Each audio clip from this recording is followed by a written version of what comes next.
Joining me now is Defence and Security Analyst Professor Michael Clarke. Great to see you. Let's talk first of all about the reasons behind this sacking.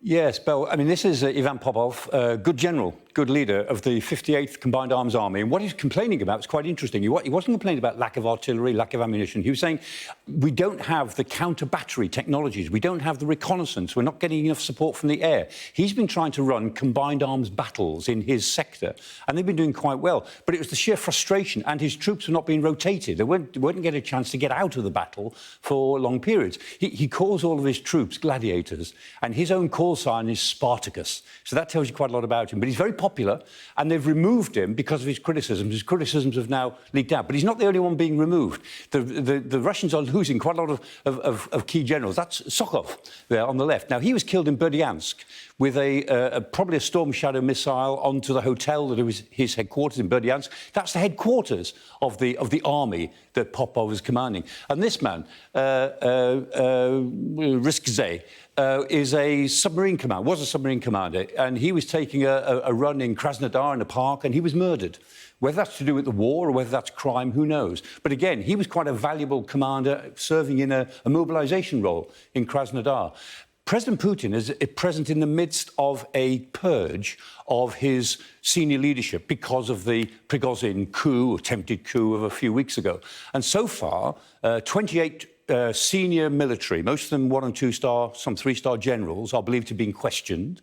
15 have already been sacked, and a lot of others are under a cloud. So the top level of the Russian military organisation is unhappy, some of it's being dismantled, and that will have an effect down on the ground eventually when people like Popov, who's a good commander, are removed. And normally one would think that Putin was expecting some sort of purge, as you call it, to improve the situation on the ground, but is that going to be the case? Probably not. It depends how long it takes to filter through. I mean, we've been looking at 2 or 3 areas, Bakhmut, at Orikhiv and to the west in Kherson. But here, Orikhiv, this is where the Ukrainians are really trying to push very hard against really tough defences. This is where Popov and the 58th were fighting really fairly effectively. And if we sort of zoom in a little bit more on what was happening south of Orikhiv, you can see that there's a front. The Ukrainians have nearly got the high ground at Robotyny, and they've moved to Novopokrovka. And that area is about 15 or 20 kilometres wide and about 15 or 20 kilometres deep. So it's quite a big triangle that they've got. But what's interesting is that the Russians, as the 58th, under Popov's leadership, they've been counterattacking using combined arms techniques, and they've been pushing into the Ukrainians, not stopping them, but really slowing them down. And when you look at what's been happening in this triangle, you can see the way the tactics, both sides' tactics, are now beginning to grip each other. The Russians always counterattack. If they can't retake somewhere within 24 hours, they've lost it, but they always counterattack within 24 hours. And if they can't and they fall back, then they put the artillery on it. And so the Ukrainians are grinding forward kilometre by kilometre, but they are doing it. And they've opened up this quite big salient. Whether they bring their big stuff forward into this now is something we'll see in the coming days. And another victory that the Ukrainians say for them is that they've attacked this missile system, a missile system that they say was responsible for the Kramatorsk attack last month.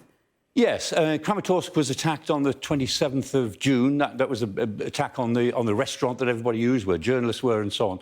At the time, the Ukrainians said it was an S-400 missile. That didn't sound quite right because people talked about 2 huge explosions. Later that day, they said it was an Iskander ballistic missile, which sounded more credible to me.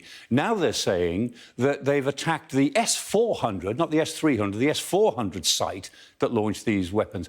I'm not sure. I'm sure they have attacked either an S-3 or an S-400 site. Whether it's the one that delivered this destruction, I don't know. There may be a bit of propaganda in this. I don't think it matters too much. The Ukrainians are trying to indicate that there is some revenge for this attack in destroying a launcher that may have been involved in it. Yeah, and as ever, so much of it about taking control of the narrative. Michael Clarke, thank you very much.